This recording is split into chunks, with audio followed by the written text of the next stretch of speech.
할렐루야. 오늘 좋은 날 주신 하나님께 영광을 돌립니다. 여러분들 좋은 날 되시길 주님의 이름으로 축원합니다.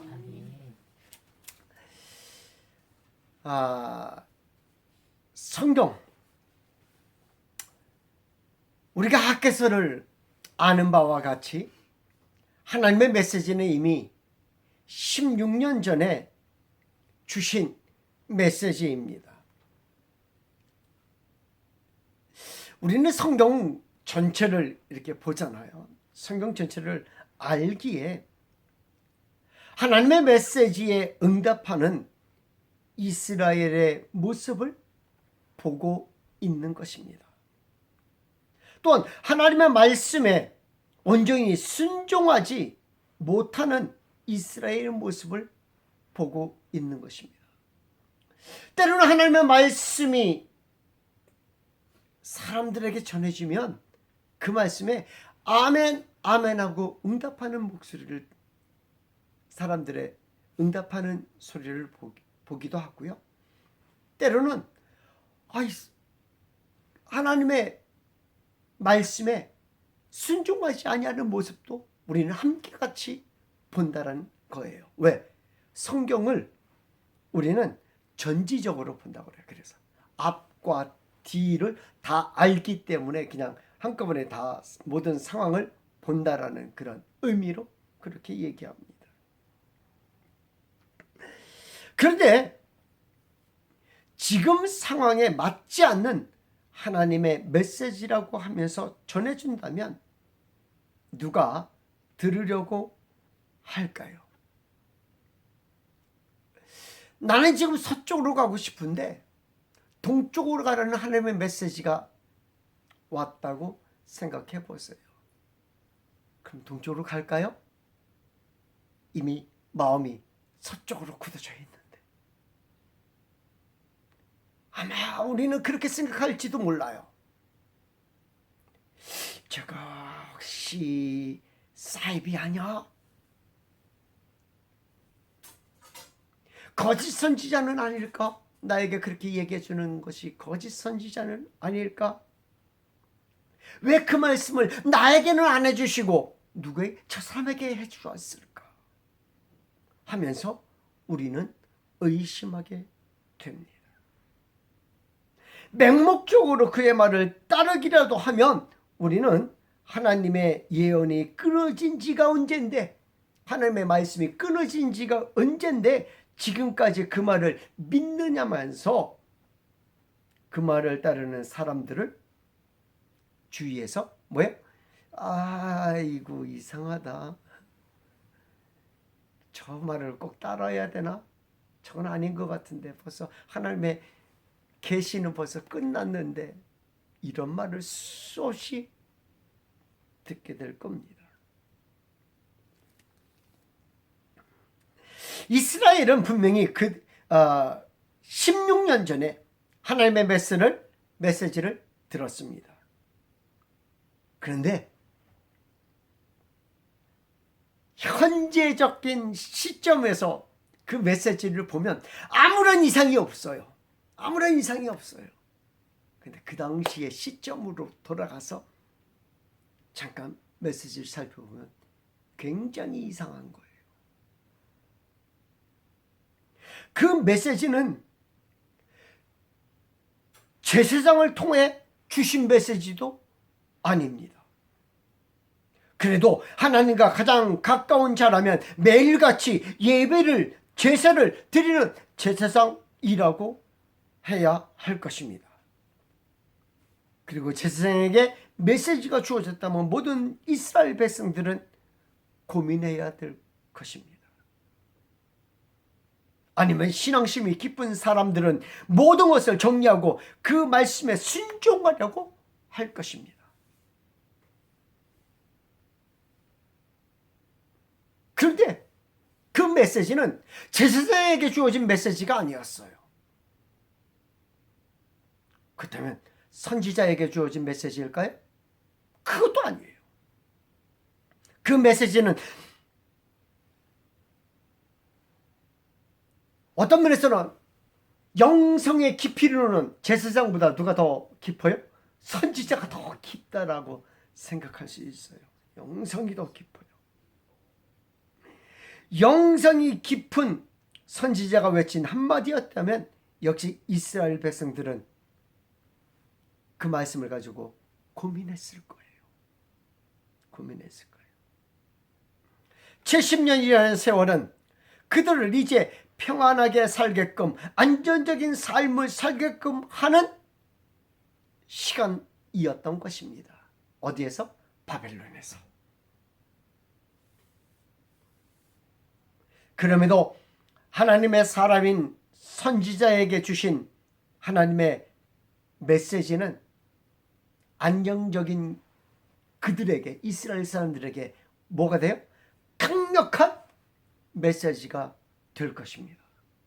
그래서 많은 사람들이 진짜로 우리가 어디로? 예루살렘에 가야겠구나 라고 생각을 해야 했을 것입니다. 그런데 메시지는 어떤 메시지입니까?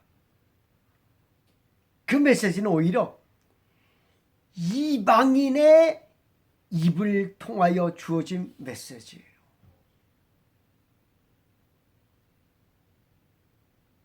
아무도 이스라엘에서는 그에게 메시지가 임할 것이라고는 생각하지 못한 메시지예요.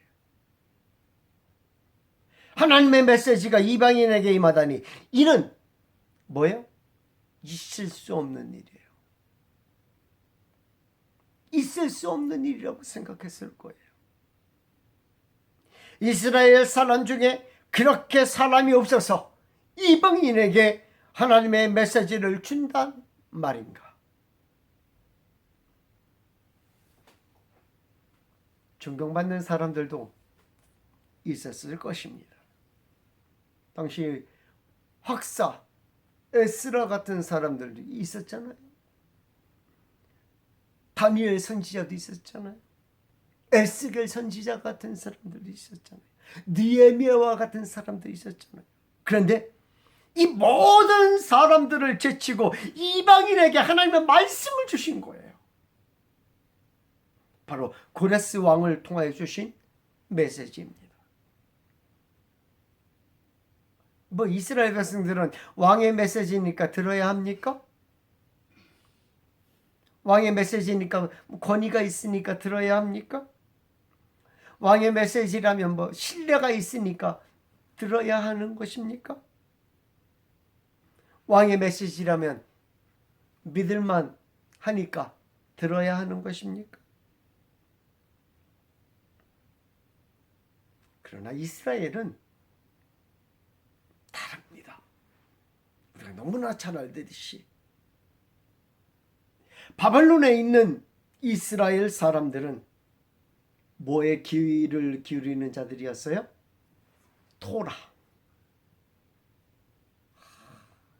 토라만이 우리가 살 길이다 하고 토라만 붙잡고 있는 사람들이었어요.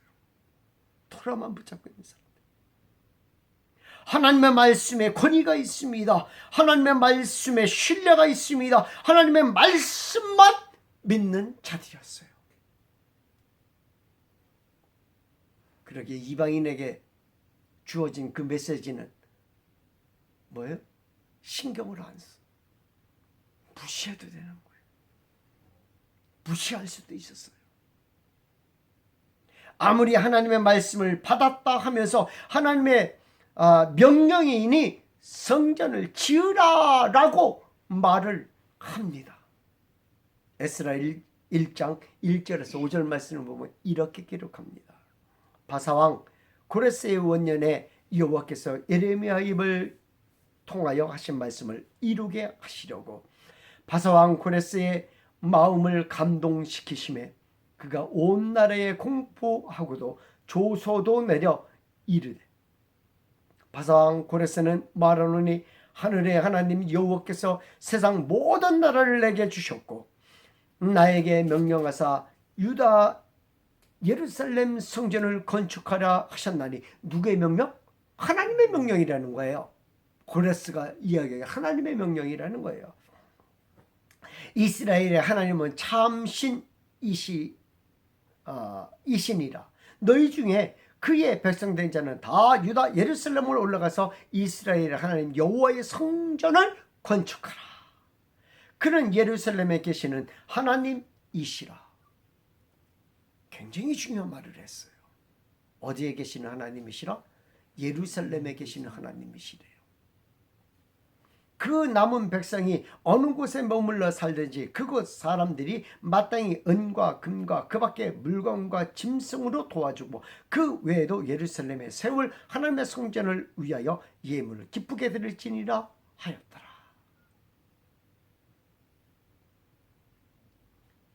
굉장히 중요한 말이에요. 혹시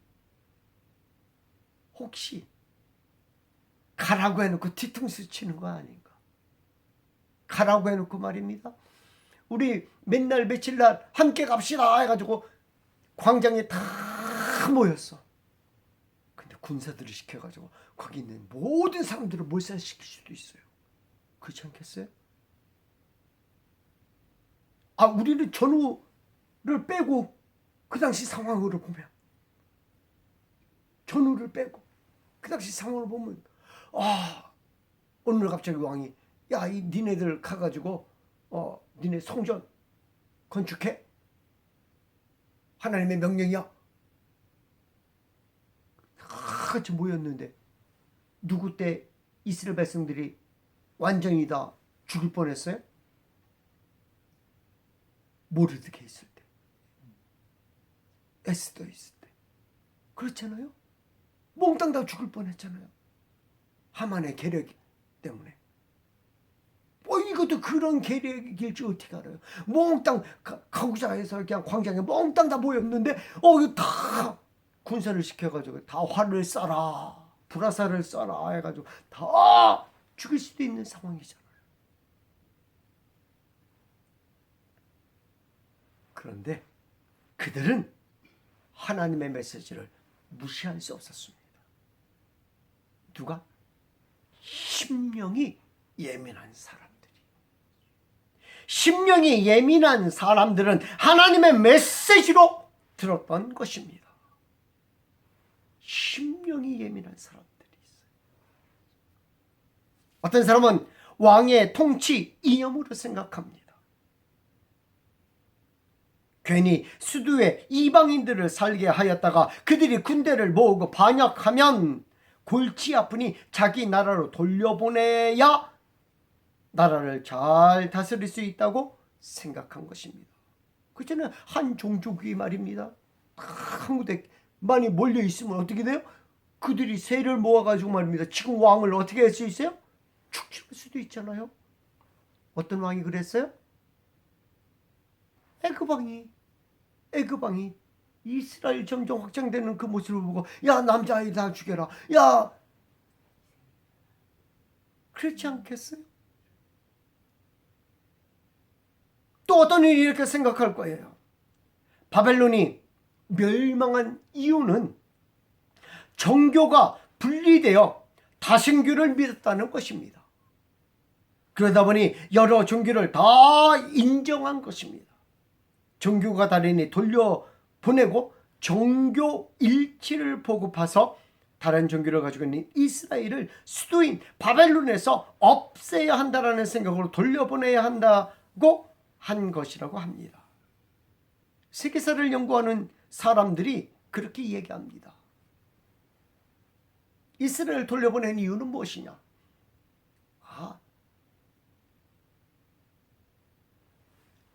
종교 일치를 보겠다는 거예요. 예루살렘에 사는 하나님은 예루살렘으로 보내겠다는 거예요. 예루살렘에 사는 하나님이 예루살렘에 계신가요? 그렇지 않겠어요? 예루살렘에 사는 하나님은 예루살렘을 보내겠다는 그 하나님을 섬기는 사람들은 다 가라는 거예요. 종교 일치를 보고 자기 왕권을 계속해서 유지시켜 가겠다라는, 세계사에서는 그렇게 보고 있어요. 세계사에서 하나님의 메시지를 보지 않고 있어요. 정치 통념으로 보고 있어요.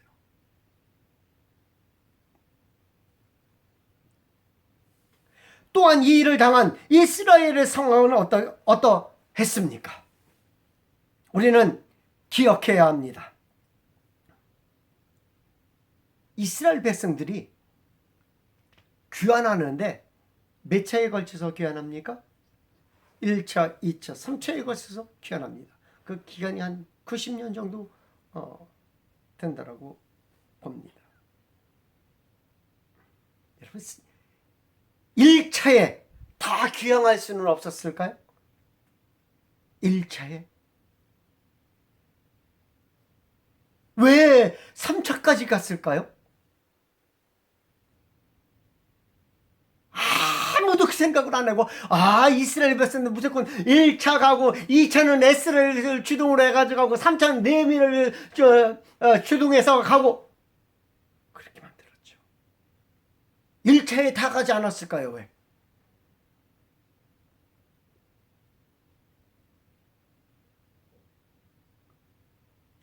(2차) (3차로) 귀향한 사람들은 바벨론의 생활이 아직 정리가 안 된 거예요. 아직 정리가 안 된 거예요. 하나님의 메시지가 떨어졌는데 아직 정리가 안 된 거예요. 그 생활이.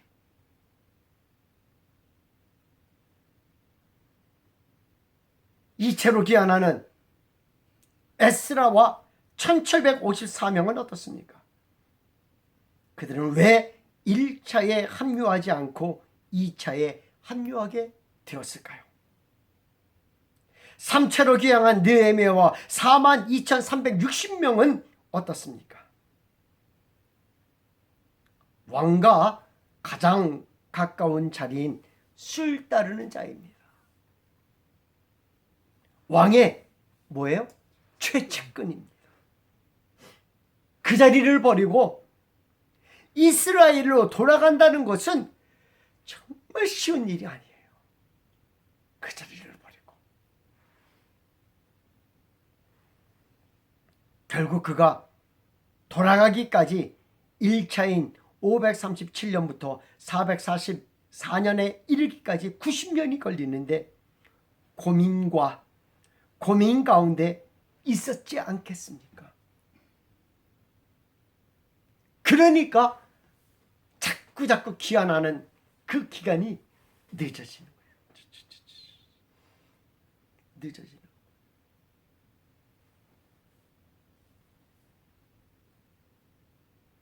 우리는 하나님이 가라고 하시니 귀환한다고 하지만 현실적인 그들은 고민했을 것입니다.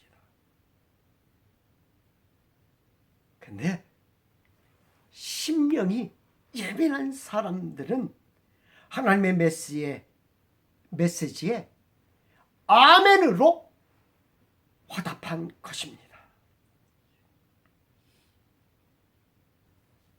심령이 예민한 성도가 되어야 할 줄 믿습니다. 마음이 예민한 사람이 아닙니다. 마음이 예민한 자는 이단을 구분하지 못해요. 잘못된 하나님의 메시지를 구분하지 못합니다. 심령이 예민한 사람이 되어야 된다는 사실입니다. 그럼 심령이 예민한 사람은 어떤 사람들입니까? 하나님의 메시지에 민감한 성도들이에요. 하나님의 메시지에. 오늘 본문은 하나님이 보낸 사람들에 의하여 하나님의 메시지가 선포된 것입니다. 하나님의 메시지가 선포되었습니다. 하나님의 메시지가 선포되었다는 것이 굉장히 중요합니다. 하나님의 메시지에 무엇이 있어요? 은혜가 있기 때문입니다. 하나님의 메시지에 하나님의 능력이 있기 때문입니다. 하나님의 메시지에 성령 충만함이 있기 때문입니다. 오늘 14절을 같이 한번 읽어볼까요? 본문 14절. 본문 14절. 여호와께서 스알디엘의 아들 유다 총독 스룹바벨의 마음과 여호수닥의 아들 대상 여호수아의 마음과 남은 모든 백성의 마음을 감동시키심에 그들이 와서 만군의 여호와 그들의 하나님의 전 공사를 하였으니 무엇 시키심에? 감동시키심에. 뭐 했다는 거예요? 성령 충만하게 했다는 거예요. 성령 충만하게 했다는 거예요. 말씀이 있는 곳에 성령 충만함이 있어요. 말씀이 있는 곳에.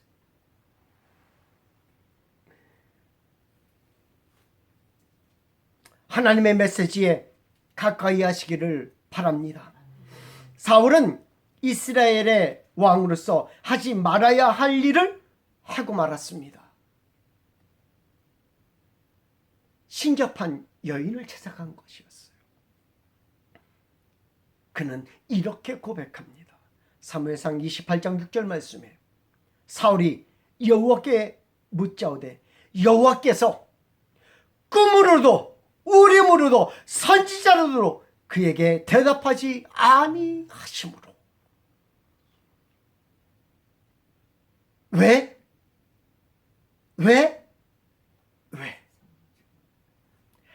사울왕은 하나님의 말씀을 경히 여겼기 때문입니다. 하나님의 말씀을 경히 여긴 사람들은 하나님의 메시지를 무시합니다. 하나님의 말씀에 예민하지 않습니다. 결국 하나님의 음성을 듣고도 그들은 마음이 무뎌져서 화인 맞은 것 같은 사람이 되는 것입니다. 귀를 닫아버립니다. 눈을 감아버립니다. 그러나 하나님의 말씀이 있는 곳에는 하나님의 은혜가 있는 것입니다. 누가복음 24장 32절 말씀. 그들이 서로 말하다 길에서 우리에게 말씀하시고 우리에게 성경을 풀어주실 때에 우리 속에서 마음이 뜨겁지 아니하다냐. 하나님의 말씀을 사모하는 성도가 되시길 바랍니다. 하나님의 말씀을 사모하면 은혜가 넘치고 성령이 충만해집니다. 또 하나님의 메시지가 있는 곳에는 이스라엘 백성들의 경외가 있습니다.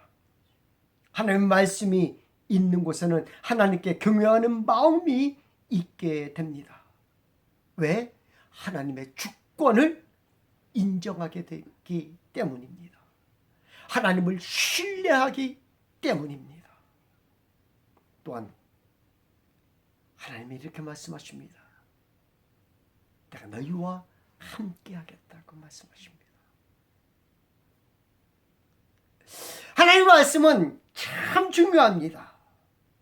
말씀이 살아있는, 말씀이 흥왕한 교회가 되기를 소원합니다. 여러분, 중세를 암흑기라고 말합니다. 왜 암흑기라고 하는지 아십니까? 말씀이 죽은 시대였기 때문입니다. 가톨릭 교회는 성경을 철저히 독점했습니다. 성경은 오직 뭐로만 존재했어요? 라틴어. 어려운 라틴어. 영어가 아니었어요. 라틴어로만 존재했고 일반 대중은 읽을 수도 없었습니다. 성경이 엄청나게 비싸요. 너무너무 비싸요. 일반 대중은 그 성경을 가까이 가지도 못해요. 너무너무 비싸기 때문에. 성경을 읽는 것은 이단으로 취급되어 사제들이 성경을 독점했습니다. 성경을 읽고 연구하는 것은 오직 사제들만 하도록 허용되었던 것입니다. 심지어 미사 때는 성경책을 강대상에 쇠사슬로 묶어 들고 사제들만 딱 펴서 한번 읽어줘요. 그리고 나서는 딱 덮고서 말입니다. 이것을 쇠사슬로 딱 잠궜어요. 그래서 이것을 쇠사슬 성경이라. 대중이 성경을 직접 읽는 것은 심각한 이단으로 취급되어 화형을 면할 수 없었습니다. 근데 개혁교회가 이제는 성경을 번역하기 시작합니다. 제일 먼저 어디 언어로? 독일어로, 그리고 영어로 막 번역해가지고, 그래서 말씀이 뭐가 되는 거예요? 흥황하게 되는 거예요. 막 흥황하게 되는 거예요. 성경의 번역은 이러한 독점을 넘어서 말씀의 대중화를 가져오게 되었고, 하나님 말씀이 대중들에게 들려지고 눈으로 보고 깨달아 알게 되었던 것입니다. 그 말씀이 흥황하는 곳에는 성령이 충만한 곳이 되었던 것입니다. 당시 학계를 중심으로 한 이스라엘 백성들은 한마디로 말씀 집회 장소로 모인 것입니다. 집회를 통하여 하나님께 나아간 것입니다. 은혜의 자리에 나아간 것입니다. 은혜의 자리에 나아가기 전에는 어떠했어요? 그들이 내 집을 꾸미기에, 나를 꾸미기에 참 바쁜 사람, 나를 꾸며서 뭐를 하겠다고? 하나님의 성전을 짓겠다고. 그렇게 있었던 사람들이었어요. 은혜의 자리에 나가기 전에 주님의 성전을 세우길 주저합니다. 내가 더 멋있는 사람이 되어야 하나님이 사용하실 것 같습니다. 은혜의 자리에 나아가기 전에는 말씀이 들어오지 않습니다. 심령이 예민해지지 않습니다. 우리는 은혜의 자리에 나아가는 성도들이 되어야 될 줄 믿습니다. 그리고 성령의 충만함을 받기를 축원합니다. 기도하겠습니다.